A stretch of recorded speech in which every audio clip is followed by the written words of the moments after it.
afternoon. My name is Captain Ernie Jillson with Miami-Dade Fire Rescue, and I'm here today at SVI doing the final inspection of our new Hazmat truck. Hopefully going online within the next month to month and a half. What we have here is we have a Sutphen cabin chassis, and we have an SVI box that was designed for us here. Specialty truck. Currently, this is going to be the largest truck in inventory in Miami-Dade Fire Rescue. Her overall length is going to be 46.5 foot long. Miami-Dade went with the big body because this is the first time that we've ever had a slide-out command module that you can see that's on this section of the box. We have a 10-foot slide-out command module that coincides with the cab, so we have a 4-station command module on top of the box that was designed for us specially.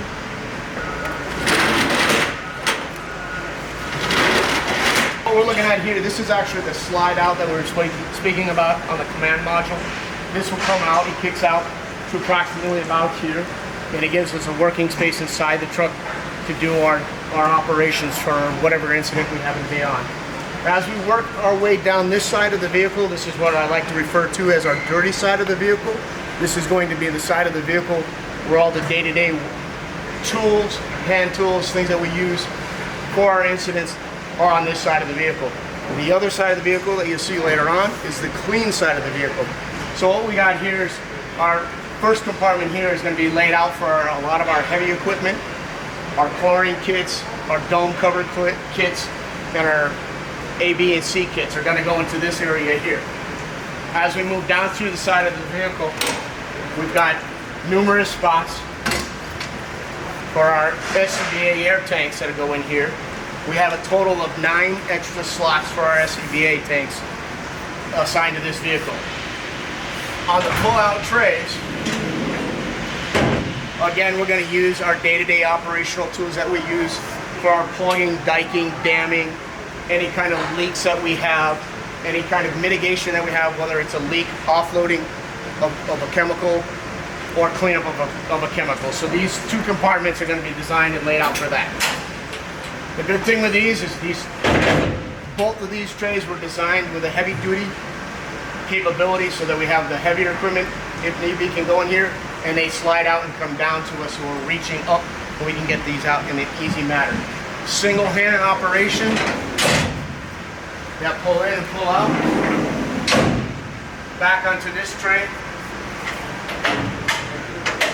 It's a transverse tray, so if we have equipment that we need that's all the way on the other side, we'll rotate all the way out so that we can get it here. Moving down the latter part of the truck, we have a built-in tool chest for all our hand tools that we need. These transitional trays here transition all the way out from both sides of the vehicle. So whatever we decide to put on here, if we need it, we can pull it out and have access to it on the other side. And again, this last compartment is the compartment that drops down for us. On these 2 pullouts, will be mounted hand tool equipment for whatever we need to do for, whether it's, again, a leak or mitigation for stopping a leak. So our hand tools will be attached to here. Our Mustangs and or our beryllium tools that we use for when we're in an explosive environment. On the top you can see that we have the power cord reel, 150-foot power cord reel that'll come out. That also has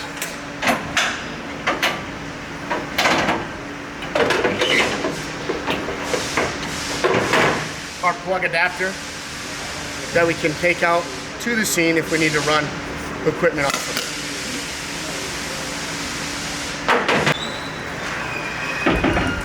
Okay, so what we're looking at here on the rear of our vehicle, of course we have the steps that lead us all the way up to the top side of the truck, where we have storage compartment space up there, what we like to call our coffin space.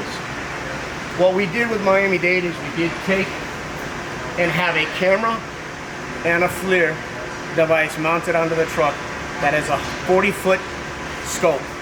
So that will elevate and give us a 40-foot, 360 view of a scene. It's the camera that coincides with our command module and our drone, and it will also give us the ability to look into tanks to see the level of chemical or fuel that may be in there that's leaking. So what we're going to do is, as you're walking up the stairs, we have a small compartment here that's going to be utilized for flares, cones, and to that extent, the next compartment that you see on top is nothing more than our basic ladders and our pipe poles. And we're going to go ahead and transition up to the top of the truck where you can see the coffin space. Okay, so what we have up here is we have what we like to call our coffin space. This is designed, and we're going to lay it out for the day-to-day stuff that we don't use all the time. Our DQE, our decon center, our flaring devices, probably some dry, some speedy dry, and our foams will all be kept up in here on this side of the truck. On the other side of the truck, in the coffin spaces as well for additional, and our airbag lifting kits. So our low pressure and our high pressure airbags will be stored up in here. To the front, we have our generator, our Kubota generator that powers the command module when we're stationary. She runs off with the diesel tank itself, so it's self-fed off our tank, and it can run for, I've been told, for hours at no end, with plenty of power to run the command module with no issues. To the front of that, we have our command lighting. It's articulating lighting that goes up, and it has a 360 spinning ratio where you can light up the whole area, as well as you have directional control over the lighting, if whether you want lighting to one side or to the other side, or both sides at the same time. That's the top side of our truck.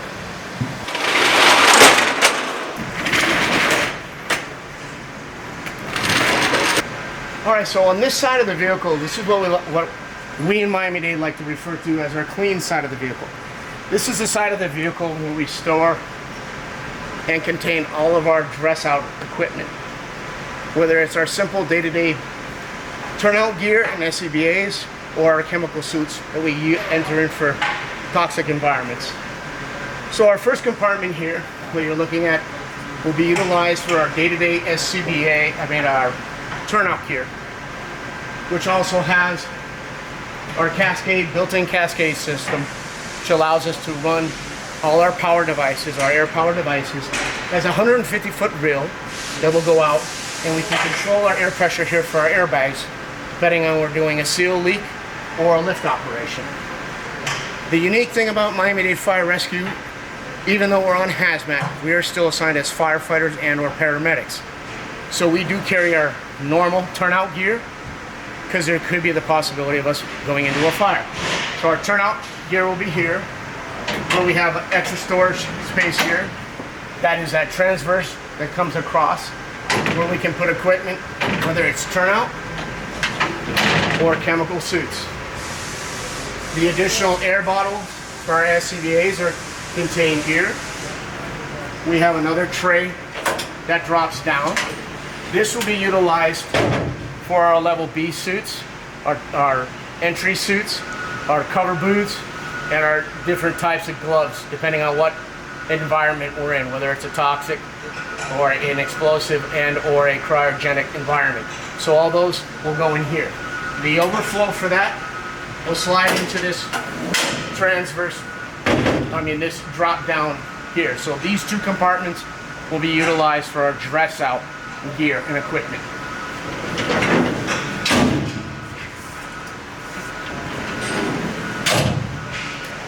Moving forward to the next compartment, as you saw from the other side, this is the other aspect of the other side of the transverse that comes all the way out here. Single hand operations, they slide out, they'll do a stop, another pull, and it comes all the way out. Good height where you can have your equipment here, where it's still at a level where it's not dangerous to move it around and get to. And again, another drop down tray for whatever we decide that we're going to use on it.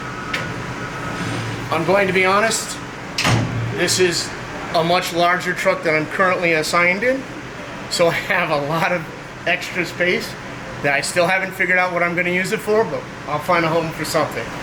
Just because we're our hazmat technician unit doesn't mean that we aren't assigned any other calls. We're actually divers as well.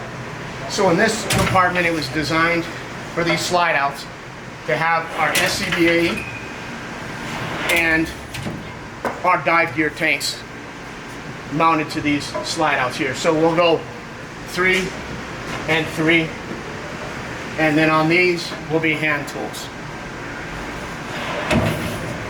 Staying in the concept of the clean side, dirty side. Moving forward, this is our EMS compartment. As I said, we're all assigned as firefighter paramedics. We run as a BLS truck, but when the ALS trucks are out, we can run as an ALS truck. This compartment will be configured to house our med boxes, our hazmat tox boxes, our pediatric box, our life pack, our airway, and all our BLS equipment that we need for a medical call. Also in here is the command light control, which is the control module for the command mode. It has a lot of safety features that are built into it. Vehicle has to be stationary, also has to be running off the generator power, and then the last is you have to actually activate it with a 2-finger push. So you're not actually activating it and having a mishap. Vehicle cannot be moved, can't be in motion, and has to be stopped.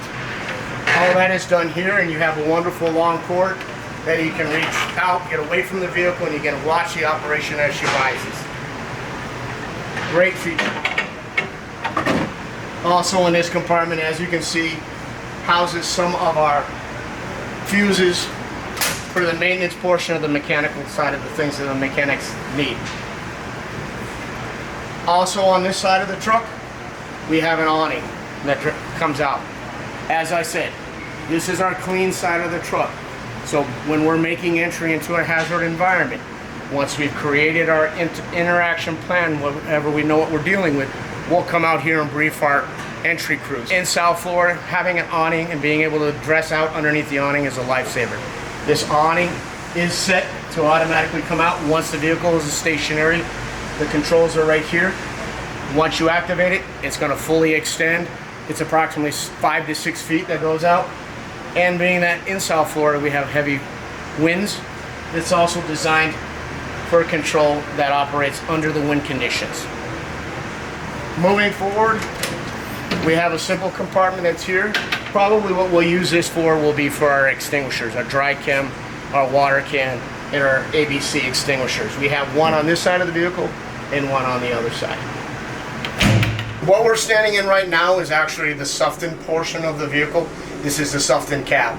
We have it laid out for a 4-man crew. Currently, we have assigned 3 personnel to the crew. We have 2 workstations that are here, which will have 2 monitors with independent computer operations that also have the view from the cameras as well as our drones piped in. So a firefighter or myself could be sat in one of these seats doing operational research and studies here that projects up on the screens. Up here, all we have is really storage space for a library and or simple equipment, whether it's a TIC, whether it's additional resources. Here we have compartments that are designed for the guys' helmets, their fire helmet, and their entry helmet. So all we have here is our command module. This was designed to have 2 more positions that are here for the officer and or the firefighter to do research and to create our incident action plans. On the other side of the vehicle, we have 2 bins that were designed for all our instrumentation. Being on hazmat, a lot of the things that we do are dictated by the environments and the instrumentation that we use to see what we're in. So these 2 compartments here, as you see, will be set up with all our instrumentation, our different meters and our monitors and our cameras and whatever we have. And it was designed with the generator to run this whole compartment freely. And as you can see in these corners, we have 10 plugins on one and 10 plug-ons on the other. Going back to the module over here, the command portion module, we do have a refrigerator that we have we ask to have them put in. We will be carrying medicines that might need to be stored and refrigerated. The desktop area that we see here, again, has power on top. We have power that's underneath for our PCs, and we have the 2 dedicated 5-cat lines. This truck has its own intranet, and it's going to have dedicated phone lines. The last thing that we have are compartment spaces that are above the command module. This will be utilized for our library of hard copy materials. We back up, everything is backed up on the computer, will be in a hard copy reference. The other added feature that was put on this truck is what we call a Bigfoot. The Bigfoot, because we have the slide out and you get lifts on the truck, is a device that was put on the truck to stabilize and equal out the truck. So while the slide out is fully extended, the Bigfoot will level the truck out. For closing it out, it's simple. Out and in. You push it in, you hold it. It comes in, as you see, it's got a light when she's on her way in. When it gets all the way stowed, there will be a light that indicates that she's stowed and it's safe to move the vehicle.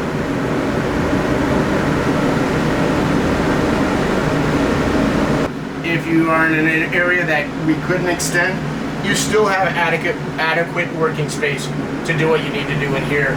And the best thing about this for South Florida is I have a sole independent AC unit that blows wonderful cold air into the command module. The last final features on this truck, we went ahead and went with a winch that we have on the vehicle. If you want to step forward, you see that we have a winch that's built into the front bumper that will extend out. This gives us an option in some events where we may need to drag something out of an environment. With this deep well that we have, it also will stow the heavy chains and or the grappling hook that goes in here for the winch operation. The compartment itself activates on springs, easily open and close. The lighting that we had, we went with extra LED, high bright lighting that lights up the road when we're going to calls. We also have LED lighting on top if we needed to light up the front of the scene. And we also have, on this vehicle, we have a camera in the rear for the back of the vehicle, and we have a right view camera for the driver so they can see that side of the vehicle if he's making a right-handed turn. That's basically what we have, and can't wait to get her out on the streets of Dade County and put some miles on her.